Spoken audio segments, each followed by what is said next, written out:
الله الرحمن الرحيم. الحمد لله رب العالمين، وصلى الله تعالى وسلم على سيدنا ونبينا ومولانا محمد وعلى آله وأصحابه أجمعين. أما بعد، ناظرین کرام، السلام علیکم ورحمۃ اللہ وبرکاتہ۔ آپ تمام کا پھر سے ایک مرتبہ استقبال ہے رمضان المبارک کی اس اسپیشل سیریز جس کا نام ہے اصحاب القرآن۔ اور یہ وہ سیریز ہے کہ جہاں پر ہم ان اللہ والوں کا تذکرہ کرتے ہیں اور ان لوگوں کا ذکر خیر ہوتا ہے کہ جنہوں نے قرآن سے وابستگی اور قرآن سے تعلق میں اپنی زندگی کو گزارا اور اسی حالت میں اللہ رب العزت سے ان کو ملنا نصیب ہوا۔ عزیزان گرامی، ناظرین کرام، رمضان المبارک کا مہینہ ہے اور میں آپ کو یاد دلاتا چلوں کہ حضور پاک علیہ الصلاۃ والسلام کے جو رمضان کے معمولات ہوتے تھے اس میں ایک معمول سرکار دو عالم صلی اللہ علیہ وسلم کا یہ ہوتا کہ وہ رمضان المبارک میں سیدنا جبرائیل علیہ السلام کے ساتھ حضور دور فرماتے، قرآن سناتے۔ اور احادیث مبارکہ میں آتا ہے کہ جس سال آخری سال سیدنا جبرائیل حضور پاک علیہ السلام کے پاس رمضان میں آئے تو سرکار دو عالم صلی اللہ علیہ وسلم نے 2 مرتبہ قرآن سنائے۔ اور اسی سے علماء کرام استدلال کرتے ہیں کہ رمضان المبارک میں قرآن مجید کی تلاوت سے زیادہ فضیلت کا کام کوئی اور نہیں۔ اور اگر اس تلاوت میں تدبر، اس تلاوت میں قرآن کو سمجھنے کا اور قرآن کے معانی کو اخذ کرنے کا اور اس پر عمل کرنے کا اگر جذبہ آ جائے اور یہ کام بھی اس میں شامل ہو جائے تو پھر آپ اندازہ لگا سکتے ہیں کہ اس کام کی قبولیت کا اور اس کام کی اہمیت کا کیا عالم ہوگا۔ عزیزان گرامی، سرکار دو عالم صلی اللہ علیہ وسلم کا جو وصف رمضان المبارک کے حوالے سے خاص طور پر ہم کو ملتا ہے، امام بخاری رضی اللہ تعالیٰ عنہ نے اس کو روایت کیا ہے۔ وہ کہتے ہیں کہ سرکار دو عالم صلی اللہ علیہ وسلم کے بارے میں صحابہ کرام کہتے ہیں کہ حضور پاک علیہ الصلاۃ والسلام یوں تو ہمیشہ ہی جود و سخا اور داد و دہیش اور لوگوں کو دینا اور لوگوں کو سرفراز کرنا یہ تو حضور کا معمول تھا، لیکن جو ہی رمضان المبارک آ جاتا تو پھر حضور کا معمول یہ ہوتا کہ حضور پاک علیہ الصلاۃ والسلام اپنی جود و سخا کی انتہائی درجے کی منزل کو پہنچ جاتے۔ اور سرکار دو عالم صلی اللہ علیہ وسلم کا یہ معمول ہوتا کہ جس طرح ہوا ہوتی ہے، باد صبا ہوتی ہے اور وہ کسی کے درمیان فرق نہیں کرتی، اسی طرح سرکار دو عالم صلی اللہ علیہ وسلم کا معمول ہوتا۔ اور حضور پاک علیہ الصلاۃ والسلام کی داد و دہیش رمضان المبارک میں اس درجے بڑھ جاتی کہ صحابہ کرام کہتے ہیں کہ ہم کو ہوا کے علاوہ، باد صبا کے علاوہ کوئی اور راستہ نہیں ہے کہ ہم حضور کی جود و سخا کو بیان کر سکیں۔ ناظرین کرام،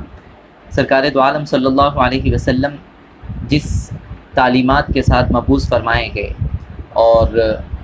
اسلام نے جس بنیادی مقاصد کی طرف اشارہ کیا ہے اس میں لوگوں کی مدد کرنا، لوگوں پر خرچ کرنا اور لوگوں کو تکالیف سے نکالنا، ان کے تکلیفوں میں ان کا ساتھ دینا، یہ اسلام کی بنیادی تعلیمات میں ہیں۔ سرکار دو عالم صلی اللہ علیہ وسلم نے فرمایا کہ جو کوئی بندہ کسی بندے سے کوئی تکلیف کو دنیا میں دور کرتا ہے تو اللہ رب العزت قیامت میں اس کی تکلیف کو دور فرمائیں گے۔ حضور نے فرمایا کہ جو کوئی دنیا میں کسی کے لیے آسانی فراہم کرتا ہے اللہ رب العزت قیامت میں اس کے لیے آسانیوں کا سامان فراہم کریں گے۔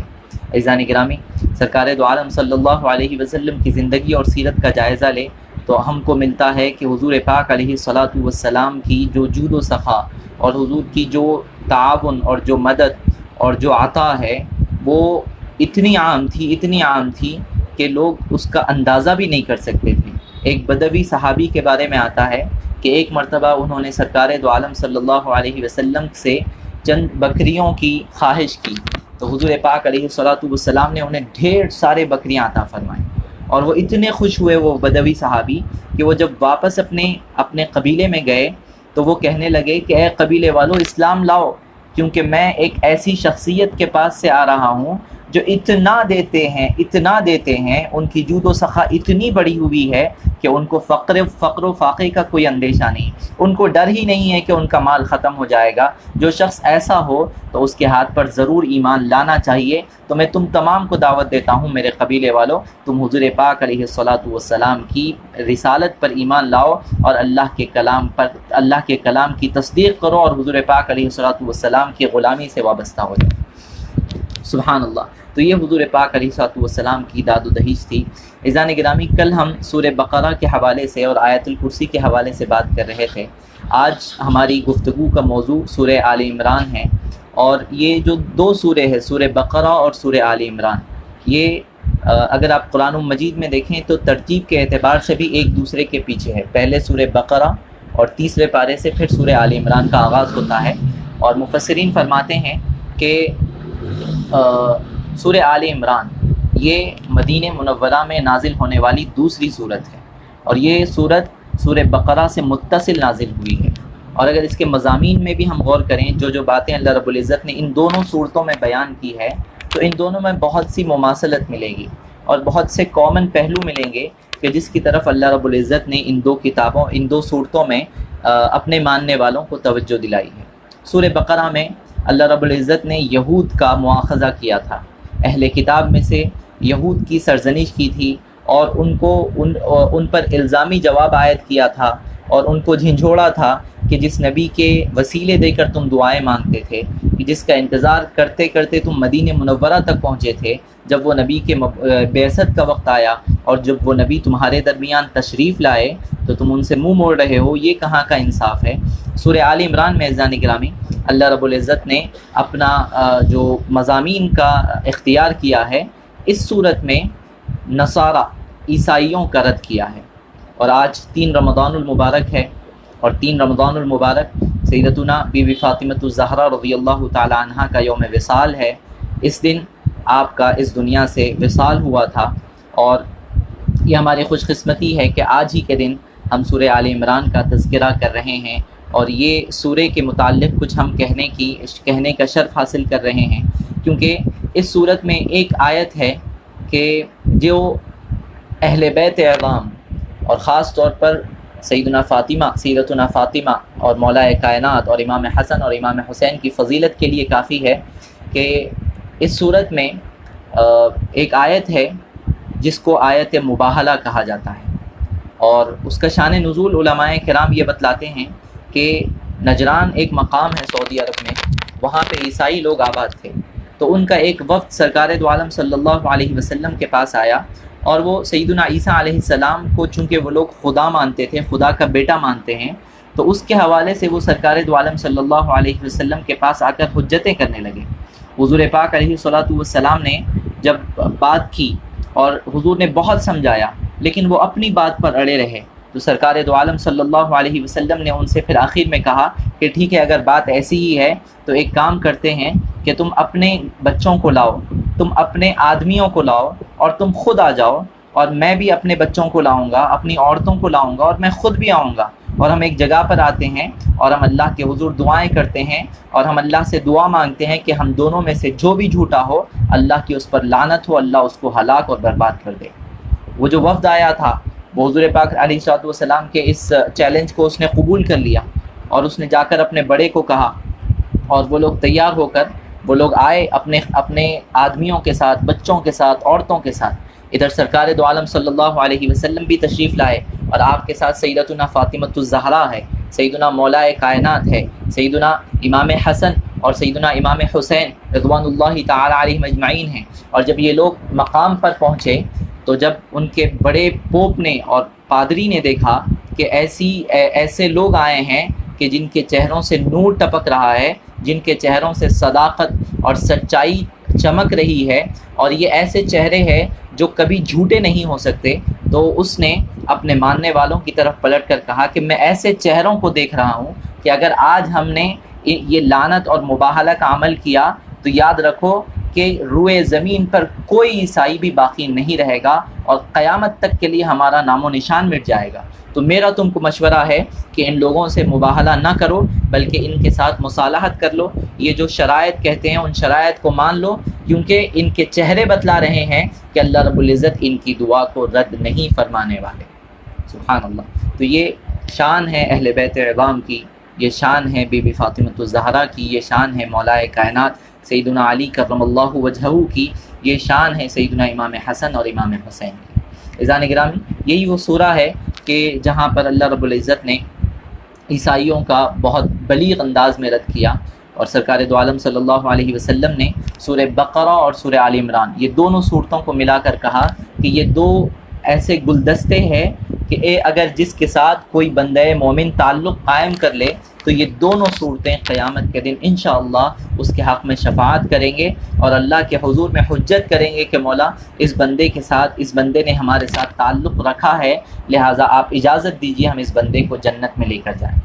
تو یہ شرف اور یہ فضیلت سورہ آل عمران کی ہے۔ اور اس کے علاوہ عزیزان گرامی، ان صورتوں میں جو مضامین ملتے ہیں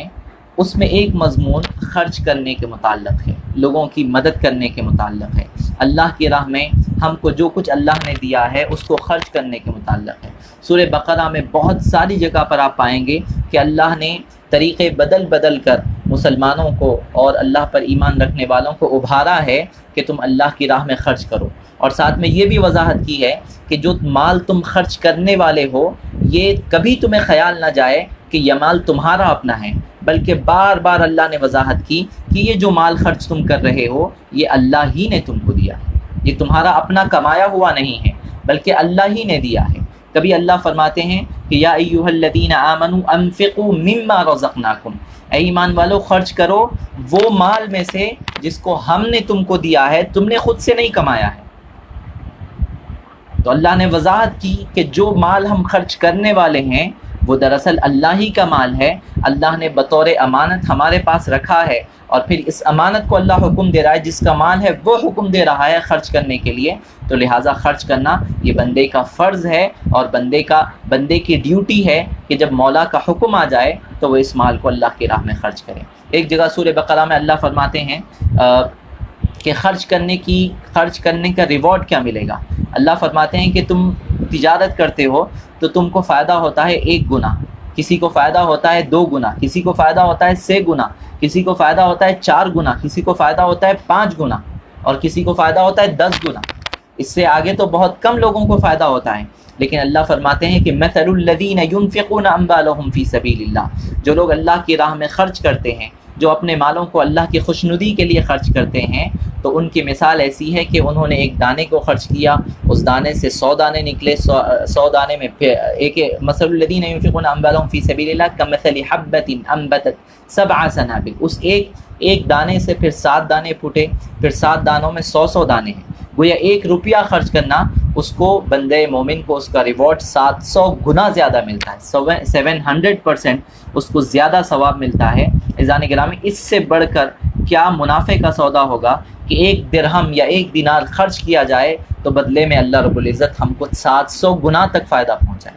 لیکن اس کے ساتھ اللہ نے کچھ شرائط کو رکھ دیا ہے۔ اسی کے آگے اللہ فرماتے ہیں کہ یا ایھا الذین آمنوا لا تبطلوا صدقاتکم بالمن والاذی، یاد رکھو کہ جب تم خرچ کرو گے تو شیطان تمہیں طرح طرح کے وسوسے ڈالے گا، پہلے تم کو ڈرائے گا۔ اللہ نے فرمایا کہ الشیطان یعدکم الفقر، جب کبھی تم کو خرچ کرنے پر تمہارا دل آمادہ ہوگا تو شیطان تمہیں وسوسہ ڈالے گا کہ بھئی تم پیسہ خرچ کرو گے تو تمہارے پاس پیسہ کم ہو جائے گا، تم پیسہ خرچ کرو گے تمہاری دولت میں کمی آ جائے گی، تم پیسہ خرچ کرو گے تو تم محتاج ہو جاؤ گے، تم خود فقیر ہو جاؤ گے۔ یاد رکھو یہ شیطان کا وسوسہ ہوگا، لیکن بدلے میں اللہ کیا فرماتا ہے؟ اللہ فرماتے ہیں واللہ یعدکم مغفرۃ منہ وفضلا، شیطان تو تمہیں فقر و فاقے کا وسوسہ ڈالے گا، لیکن یاد رکھو اللہ تم سے وعدہ کر رہا ہے کہ اللہ مغفرت بھی تمہیں عطا فرمائے گا، بخشش بھی عطا فرمائے گا، اور اللہ کا فضل بھی تمہیں ملے گا۔ اور فضل عزیزان گرامی وہ چیز ہے کہ جس کا اندازہ ہم نہیں لگا سکتے، فضل اتنی بڑی چیز ہے کہ جس کا اندازہ کسی کو نہیں ہو سکتا۔ اللہ رب العزت فرماتے ہیں کہ شیطان تو فقر کا اور فاقے کا تم سے وعدہ کر رہا ہے، اور اللہ اس کے مغفرت کا، بخشش کا اور فضل کا وعدہ فرما رہے ہیں۔ اب یہ ہمارے اوپر ہے کہ ہم کس کی بات پر یقین کرتے ہیں، ہمارا ایمان کتنا ہے۔ کیا ہم اللہ کی بات پر یقین کر کر اس خرچ کرنے کو یقینی بناتے ہیں، یا پھر ہم شیطان کے وسوسے میں آتے ہیں اور ہم کو یہ فکر لاحق ہو جاتی ہے کہ اگر میں خرچ کر دوں تو میرا مال کم ہو جائے گا۔ اور جب ہم خرچ کرنے کی بات کرتے ہیں تو اسی قرآن میں ہم کو ملتا ہے کہ جو خرچ کیا جاتا ہے اللہ رب العزت وہ خرچ کرنے کا معاوضہ عطا فرماتے ہیں۔ معاوضہ ثواب کی شکل میں بھی ہوتا ہے اور معاوضہ مال کے برکت کی شکل میں بھی ہوتا ہے۔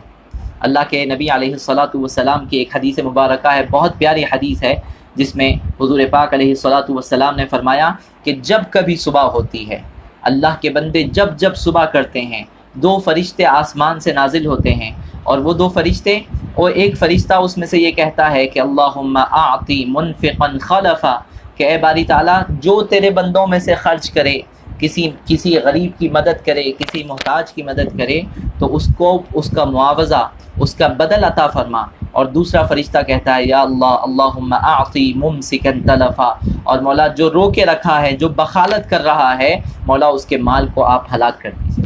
عزیزان گرامی، بات سمپل اور سیدھی ہے کہ مال روکنے سے تباہ ہوتا ہے اور مال خرچ کرنے سے بڑھتا ہے، اور یہ خرچ کرنا اگر اللہ کی راہ میں ہو جائے اور صدق دل سے ہو جائے اور اللہ کو راضی کرنے کے لیے ہو جائے، تو پھر ایسے مال کا بڑھنا یقینی، اور ایسے مال کا جو پروفٹ ہے اللہ رب العزت وہ ہمارے لیے متحقق فرما دیتے ہیں۔ عزیزان گرامی، آج کا جو ہمارا ٹاپک ہے وہ اس سورہ آل عمران کی آیت نمبر 92 ہے، اور جس شخصیت کا ہم آج تذکرہ فرما رہے ہیں، اور جس شخصیت کے بارے میں ہمیں اس آیت کے متعلق ملتا ہے، ان کا نام حضرت سیدنا عبداللہ ابن عمر رضی اللہ تعالی عنہما ہے۔ یہ دوسرے خلیفہ سیدنا فاروق اعظم رضی اللہ تعالی عنہ کے چہیتے صاحبزادے ہیں۔ اللہ نے ان پر بڑا فضل کیا تھا، اور بچپن ہی میں یہ اسلام قبول کر لیے تھے، اور جب جنگ بدر ہوا، جنگ بدر کا واقعہ پیش آیا، تو اس وقت سیدنا عبداللہ ابن عمر رضی اللہ تعالی عنہما کی عمر 13 سال تھی، اور ان کا معمول تھا کہ یہ مسجد نبوی میں قیام فرماتے اور مسجد نبوی میں ہی سوتے، اور سرکار دو عالم صلی اللہ علیہ وسلم جب کبھی تہجد کے لیے اٹھتے تو ان کی کوشش ہوتی کہ وہ سنیں کہ حضور پاک علیہ الصلوۃ والسلام کیا فرما رہے ہیں، اور یہ کوشش کرتے کہ حضور کی کسی طرح سے خدمت کریں کہ جب حضور تہجد میں اٹھے تو جو ضرورتیں حضور کو آتی ہے اس ضرورتوں کا تکمیل کریں، اور اللہ کے نبی علیہ الصلوۃ والسلام کے دعاؤں کا مستحق بن جائیں۔ اور اللہ نے ان کو بے پناہ علم دیا تھا، بے پناہ تقویٰ دیا تھا، اور یہ وہ صحابی ہے کہ جو سرکار دو عالم صلی اللہ علیہ وسلم کی سنتوں پر سب سے زیادہ عمل کرنے والے ہیں۔ سیدتنا بی بی عائشہ ام المؤمنین رضی اللہ تعالی عنہ فرماتی ہے کہ میں نے عبداللہ ابن عمر سے زیادہ سرکار دو عالم صلی اللہ علیہ وسلم کے سنتوں کو جانچنے والا اور سنتوں کو تتبع کرنے والا، اس کو تلاش کرنے والا اور پھر تلاش کر کر عمل کرنے والا سیدنا عبداللہ بن عمر سے زیادہ حریص میں نے کسی کو نہیں دیکھا۔ ترمذی شریف حدیث شریف کی ایک بڑی مستند کتاب ہے، اور امام ترمذی نے اس کو جمع کیا ہے، اور امام ترمذی نے جو سب سے پہلے راوی اس حدیث کے لائے ہیں، اس کتاب کو جو سب سے پہلے راوی سے شروع کیا ہے وہ راوی حضرت سیدنا عبداللہ ابن عمر رضی اللہ عنہما، اور وجہ اس کی یہی ہے کہ جب سنتوں کی بات ہو رہی ہے تو انہی کو سب سے پہلے رکھا جائے کہ جو مشہور ہو کہ جو سنتوں پر سب سے زیادہ عمل پیرا ہونے والے، سنتوں پر سب سے زیادہ عمل کرنے والے، یہ سیدنا عبداللہ بن عمر رضی اللہ عنہما کی ذات تھی۔ اور جس آیت کا آج ہم حوالہ آپ کو دے رہے ہیں وہ آیت عزیزان گرامی 4 پارے کی پہلی آیت ہے، جس میں اللہ رب العزت فرماتے ہیں اعوذ باللہ من الشیطان الرجیم لن تنالوا البر حتی تنفقوا مما تحبون، تم ہرگز نیکی کو، جنت کو، اللہ کے رضا کو، اللہ کی خوشنودی کو نہیں پا سکتے یہاں تک کہ تم وہ چیز خرچ کرو جو تمہارے نزدیک سب سے زیادہ پسندیدہ، سب سے زیادہ پریشیس اور سب سے زیادہ قیمتی ہو۔ عزیزان گرامی، یہ آیت جب نازل ہوئی تو انصار میں سے ایک صحابی ہے سیدنا ابو طلحہ، یہ حضور پاک علیہ الصلوۃ والسلام کے پاس آئے۔ اب آپ دیکھیں اس واقعے میں کہ صحابہ کرام کس قدر قرآن میں غور و فکر کرتے، اور ان کی کوشش ہوتی کہ قرآن کی جو آیت نازل ہو وہ اس کے مصداق بن جائیں، وہ اس کے حوالے سے جانے جائیں، اور جو اللہ حکم دے رہا ہے اس پر وہ عمل کرنے کی طرف فوراً بڑھتے۔ تو جب یہ آیت نازل ہوئی تو ابو طلحہ رضی اللہ تعالیٰ عنہ سرکار دو عالم صلی اللہ علیہ وسلم کے پاس آئے اور وہ عرض کرنے لگے کہ یا رسول اللہ، یہ آیت اللہ کی نازل ہوئی ہے اور میں دیکھتا ہوں کہ میرے پاس بہت پیسہ ہے، اور جو میرے پاس سب سے زیادہ پسندیدہ چیز ہے وہ میرا باغ ہے جس کا نام بیروحا ہے، اور جو مسجد نبوی کے بالکل اپوزٹ سائڈ تھا۔ تو بیروحا کا جو باغ تھا، انہوں نے کہا کہ یہ میرے نزدیک سب سے پسندیدہ ہے، اور میں چاہتا ہوں کہ اس کو میں اللہ کی راہ میں خرچ کر دوں، اللہ کی راہ میں دے دوں، اور میں آپ کو یہ باغ آپ کے حضور پیش کرتا ہوں، اور آپ کو اختیار ہے یا رسول اللہ، آپ جہاں چاہے خرچ کریں، آپ جیسا چاہے اس کو خرچ کریں۔ سرکار دو عالم صلی اللہ علیہ وسلم اپنے صحابی کے جذبے پر بہت خوش ہوئے، اور حضور نے ارشاد فرمایا کہ ابو طلحہ، یہ تم اپنے پاس رکھو اور اس کو اپنے رشتہ داروں میں خرچ کرو، کیونکہ رشتہ داروں پر خرچ کرنا یہ بھی اللہ کی راہ میں خرچ کرنا ہے۔ سیدنا ابو طلحہ حضور کی بات کو سنا اور انہوں نے کہا کہ لبیک یا رسول اللہ، آپ جیسا فرمائیں، اور وہ فوراً گئے اور انہوں نے اپنے باغ کو اپنے اقربا، اپنے رشتہ داروں میں تقسیم فرمایا۔ عزیزان گرامی، اب آتے ہیں ہماری شخصیت کی طرف، سیدنا عبداللہ ابن عمر کی طرف۔ ان کے بارے میں آتا ہے کہ یہ قرآن کو بہت زیادہ تدبر سے پڑھتے، جگہ جگہ پر رکتے، غور و فکر کرتے، اور یہ دیکھتے کہ اس آیت کا مصداق میں ہوں یا نہیں، اس آیت میں جو کوالٹی اللہ والوں کی بیان کی گئی ہے کیا وہ میرے اندر ہے یا نہیں، یا میں اس کو کیسے اپنے اندر لا سکتا ہوں۔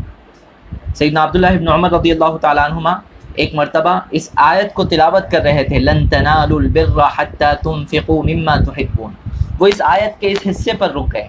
اور وہ سوچنے لگے کہ میرے پاس سب سے زیادہ قیمتی چیز کیا ہے۔ وہ سوچنے لگے، وہ سوچتے سوچتے اس نتیجے پر پہنچے کہ ان کے پاس ایک باندی تھی جس سے ان کو بہت تعلق تھا، جس کو وہ بہت پسند کرتے تھے۔ تو انہوں نے کہا کہ یہ باندی مجھے بہت پسند ہے، اور اللہ فرماتا ہے کہ تم تقویٰ اور اللہ کی رضا کو اس وقت تک حاصل نہیں کر سکتے جب تک تم اپنی پسندیدہ چیز کو اللہ کی راہ میں خرچ نہ کرو۔ لہٰذا انہوں نے اس باندی کو بلا کر کہا کہ آج سے میں تجھے اللہ کی راہ میں اللہ کی خوشنودی کے لیے آزاد کرتا ہوں، جا تو آزاد ہے۔ عزیزان گرامی، ایک مرتبہ یہی حضرت عبداللہ ابن عمر بیمار ہو گئے اور ان کو خواہش ہوئی کہ وہ مچھلی کھائیں، اور انہوں نے اس خواہش کا اظہار اپنے گھر والوں اور اپنے غلاموں سے کیا۔ تو گھر والوں نے اور ان کے چاہنے والوں نے مچھلی کے لیے بازار کو گئے، لیکن اتفاق یہ تھا کہ اس وقت مچھلی کی شارٹیج ہو گئی تھی۔ گھر والوں نے بہت ڈھونڈ کر تلاش کر تھک گئے، کہیں پر بھی اویلیبل نہیں ہے، مارکیٹ میں کہیں پر بھی مچھلی اویلیبل نہیں۔ لیکن بالآخر اللہ کا کرم ہوا کہ ایک جگہ ان کو مچھلی دستیاب ہوئی، انہوں نے وہ مچھلی کو خریدا اور گھر کو لا کر پکا کر سیدنا عبداللہ ابن عمر رضی اللہ تعالیٰ عنہما کی خدمت میں اس کو پیش کیا۔ حضرت سیدنا عبداللہ ابن عمر نے جب وہ مچھلی کو دیکھا اور جب آپ نے کھانے کا ارادہ کیا تو اچانک گھر کے دروازے پر دستک ہوئی اور کسی نے باہر سے آواز دی کہ میں اللہ کی راہ میں کچھ مجھے دے دو۔ اب جب یہ مانگنے والا آیا تو سیدنا عبداللہ ابن عمر نے اپنے گھر والوں سے کہا کہ جاؤ اس مانگنے والے کو یہ مچھلی دے کر آؤ۔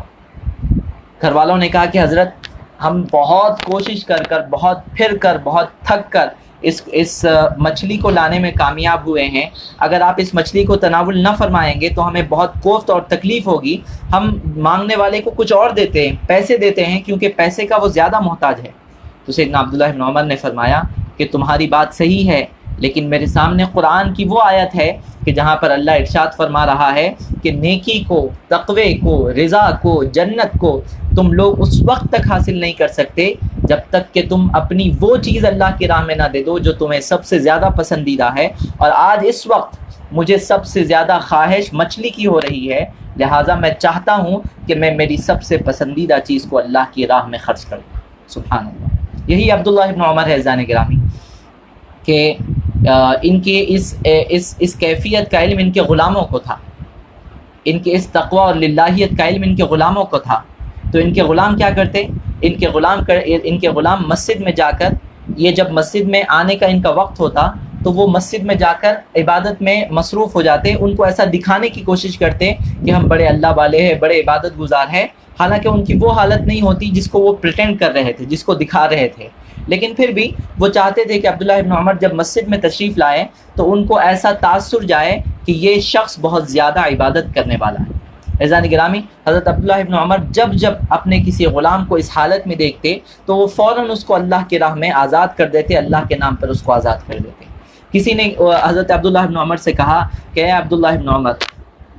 آپ کو کیا خبر نہیں کہ یہ آپ کی جو غلام ہے یہ آپ کو دھوکہ دینے کے لیے ایسا کرتے ہیں؟ یہ کوئی عبادت نہیں کرتے صبح و شام، بلکہ یہ تو بالکل نارمل لوگ ہیں، لیکن یہ صرف آپ کی غلامی سے آزادی کے لیے، آپ کی ملکیت سے آزادی کے لیے ایسا کرتے ہیں، اور یہ جا کر مساجد میں اس طرح کا کام کرتے ہیں اور آپ ان کو آزاد کر دیتے ہیں۔ تو بڑا پیارا جملہ عزیزان گرامی سیدنا عبداللہ ابن عمر نے اپنے ساتھیوں سے کہا۔ انہوں نے کہا کہ اگر کوئی ہمیں اللہ کے نام پر دھوکہ دیتا ہے تو ہمیں پسند ہے کہ ہم اللہ کے نام پر دھوکہ کھا جائیں۔ سبحان اللہ، کیا فرمایا انہوں نے کہ اگر کوئی ہمیں اللہ کے نام پر دھوکہ دیتا ہے تو ہمیں پسند ہے کہ ہم اللہ کے نام پر دھوکہ کھا جائیں، کیونکہ ہماری جو بے ہے، ہماری جو ڈیل ہے، اور ہمارا جو ہم جو جس سے ڈیل کر رہے ہیں وہ اس غلام سے تو ڈیل نہیں کر رہے ہیں، ہم تو اللہ رب العزت کے ساتھ سودا کر رہے ہیں، اس رب کے ساتھ سودا کر رہے ہیں جس نے یہ کہا ہے کہ تم 1 روپیہ خرچ کرو 700 گنا تک تم کو ثواب ملے گا۔ اس میں یہ تو نہیں کہا کہ تم دھوکے سے خرچ کرو یا جانچ کر خرچ کرو، بلکہ سمپل سا کہا کہ خرچ کرو، خرچ کرنا اللہ کو پسند ہے۔ عزیزان گرامی، اس آیت کی تفسیر میں امام قرطبی فرماتے ہیں کہ ایک بڑے مفسر ہے عبداللہ ابن وراق، ان کے حوالے سے فرماتے ہیں کہ اس کا مطلب یہ ہے کہ اللہ یہ فرما رہا ہے کہ تم اپنے اوپر میرے احسان کو اس وقت تک حاصل نہیں کر سکتے جب تک تمہارا احسان میرے بندوں تک نہ پہنچ جائے۔ عزیزان گرامی، حدیث قدسی بھی ہے کہ جب قیامت کا دن ہوگا، اللہ رب العزت ابن آدم سے اور انسان سے کہے گا، اے ابن آدم، میں بیمار پڑا تھا لیکن تو نے میری عیادت نہیں کی۔ بندہ پریشان ہوگا، وہ عرض کرے گا، مولا آپ تو رب العالمین ہیں، آپ کہاں بیمار پڑ سکتے ہیں؟ اللہ رب العزت فرمائے گا، کیا وہ فلاں بندہ بیمار نہیں پڑا تھا اور تو اس کی عیادت کو نہیں آیا؟ اگر تو اس کی عیادت کو آتا تو تو مجھے اس بیمار کے پہلو میں پاتا، اس کی معیت میں پاتا۔ پھر اللہ فرمائے گا کہ میں نے تجھ سے مال طلب کیا لیکن تو نے مجھے مال نہیں دیا، تو نے مجھے پیسہ نہیں دیا، تو نے میری حاجت نہیں دور کی۔ بندہ کہے گا، مولا آپ تو رب العالمین ہیں، آپ تو سب کو دینے والے ہیں، آپ کو کون دے سکتا ہے؟ اللہ رب العزت اس بندے سے ارشاد فرمائیں گے کہ اے میرے بندے، کیا اس بندے کو تیرے سے حاجت نہیں تھی؟ کیا وہ بندہ تیرے پاس مانگنے کے لیے نہیں آیا تھا؟ اگر تو اس کی مدد کر دیتا تو ایسا ہی ہوتا، میں اس کے قریب ہوتا اور تو میری خوشنودی اس سے حاصل کر لیتا، لیکن افسوس تو نے ایسا نہیں کیا، بلکہ تو نے اس کو دھتکار دیا، اس کی مدد نہیں کی۔ عزیزان گرامی، آج کے ہمارے اس سیریز کے اس ریکارڈنگ کا اور اس کے لائیو آنے کا مقصد اور اس کا کنکلوژن یہی ہے کہ یہ بہت بڑا وقت ہے کہ ہم اپنے مالوں کو غریبوں کے لیے کھول دیں، اپنے آپ کو غریبوں کے لیے، محتاجوں کے لیے، ضرورت مندوں کے لیے وقف کر دیں، کیونکہ آج جس حال سے اور جس دور سے ہم گزر رہے ہیں، یہاں اس وقت میں غریب تو غریب، ایک مڈل کلاس جو فیملی ہوتی ہے وہ بھی سفر کر رہی ہے۔ تو ہمیں ضرورت ہے آج کے اس وقت میں اور آج کے اس دن میں کہ ہم اپنے مالوں کی زکوٰۃ بھی نکالیں، نوافل صدقات بھی نکالیں اور سب کو دیں، بلا تفریق دیں اور کھانا کھلائیں، کیونکہ یہ اسلام کا سب سے بڑا ترائے امتیاز ہے کہ حضور نے فرمایا کھانا کھلاؤ جنت میں چلے جاؤ۔ یہ سب سے بڑا امتیاز ہے کہ حضور نے فرمایا کہ